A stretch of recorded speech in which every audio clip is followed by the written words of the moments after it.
Menurutku, IHSG sempat anjlok hingga 3% kemarin. Penyebabnya ada dua ya. Yang pertama, supir IHSG, bandarnya udah pada profit taking ya, yaitu PP Universe. Udah aku jelasin di grup Investment Space. Dan yang kedua, Cina ini ngebales serangan tarif dari Trump. Nah, sekarang gimana IHSG dan Big Bang secara teknikal?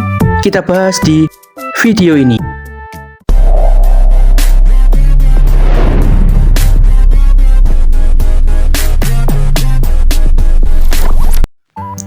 Oke, kita bahas dari IHSG dulu ya. Kita lihat dari overall keseluruhan market Indonesia ya. Oke, kita masukin indikatornya dulu. Per Jumat kemarin, IHSG itu ngasih candle yang namanya doji. Dan yang namanya doji itu biasanya bisa jadi penentu arah selanjutnya. Dan bener aja, foreign ini udah keluar gede-gedean ya per seminggu kemarin.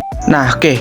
Dan kita semua bisa sepakat kalau area 7.700-7.600 ini merupakan area support kuat untuk IHSG, yaitu resisten lama. Dan bener aja, kemarin aku sempat bilang kalau IHSG nggak closing di atas 3%, mungkin kita masih bisa nafas dikit untuk hari ini ya. Dan ya, kemarin hampir aja kita closing di angka minus 3%.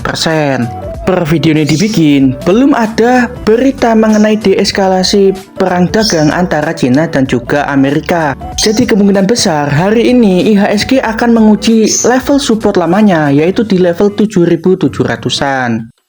Nah, kurang lebih seperti ini.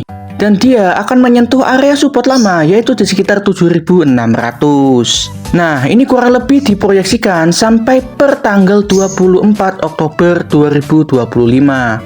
Tapi, semisal ada eskalasi perang, IHSG akan lanjut rally, bahkan hingga 8.500. Nah, kita semua sepakat ya, kalau ini adalah support levelnya IHSG. Oke, belum ada berita sama sekali mengenai eskalasi perang dagang lanjutan ini ya.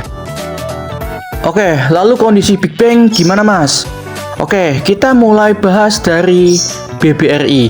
Oke, dari tren panjang, BBRI ini menembus level support jauhnya, yaitu di sekitar 3.600. Dan ini cukup valid ya. Dan kalau kita lihat ke dalam, di sini BBRI, oke.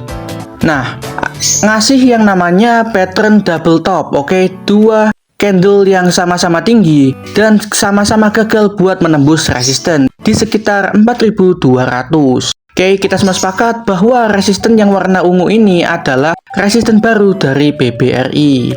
Dan di area ini, oke, kita warna hijau dulu. Ini kita bisa sepakat bahwa ini adalah area support untuk BBRI.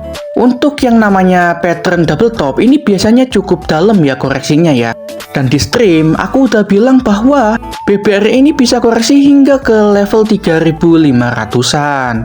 Oke. Ini nggak terlalu dalam lah ya, karena mengingat di bank-bank lain koreksinya ini lebih sadis lagi ya teman-teman ya. Oke, ini kita kasih tulisan support dulu ya, oke, biar lebih jelas lagi. Oke, ini kita tarik ke level 3.500-an. Nah, kurang lebih seperti ini untuk BBRI ya. Nah, lanjut kita bahas BMRI atau Bank Mandiri. Kita bisa sepakat bahwa level 4.200 ini merupakan level support kuatnya untuk BMRI. Dan ya, aku akuin bahwa aku salah analisis ya kemarin ya. Dan bener aja, kalau kata Maybank Sekuritas, kalau level 4.300 ini jebol, BMRI akan mengalami koreksi yang cukup dalam, yaitu hingga ke 3.600. Kalau kita zoom in lebih intens, di sini BMRI itu ngasih pattern yang namanya descending triangle, yang mana pola ini merupakan bearish continuation.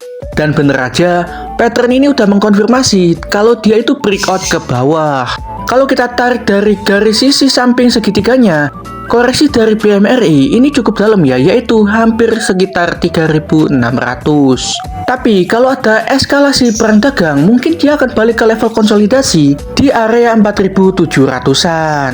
Nah, lanjut kita bahas Bank Sentral, yaitu BBCA. Oke, kita semua sepakat bahwa level 7.600 adalah support kuat untuk BBCA. Cuman kalau kita zoom in lebih intens, BBCA ini nggak jauh beda dari BMRI ya, yaitu ngasih pattern yang namanya descending triangle. Yang mana descending triangle merupakan pattern dari bearish continuation. Kalau kita tarik garis dari area sisi segitiganya, dia ini akan koreksi kurang lebih menyentuh ke level 6 ribuan.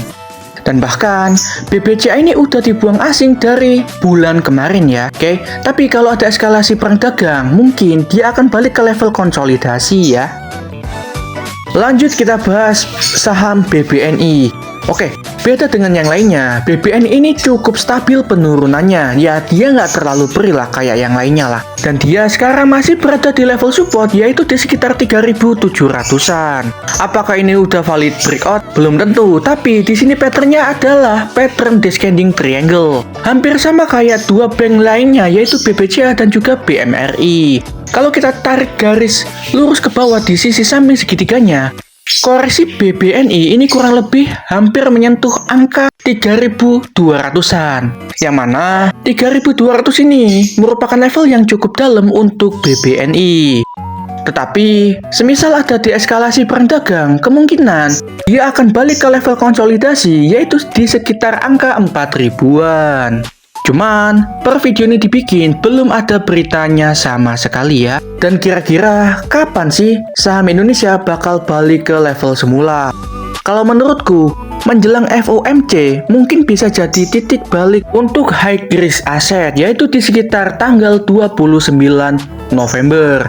Tapi, untuk tanggal 30 November ini, Presiden Trump dan juga Presiden Xi Jinping akan bertemu di konferensi APEC di tanggal 30 Novemberan. Jadi menurutku, sepekan ke depan, kalian cukup defensif aja ya, jangan beli aset-aset yang beresiko. Karena per video ini dibikin, tensi antara Amerika dan juga Cina ini masih tinggi-tingginya ya. Tapi di sisi lain, dengan adanya perang tarif ini, membuat dolar semakin lemah. Dengan semakin melemahnya dolar, ini semakin tinggi juga kemungkinan untuk pemotongan suku bunga di akhir bulan ini, yang bisa jadi titik balik atau rebound untuk semua high risk aset termasuk IHSG.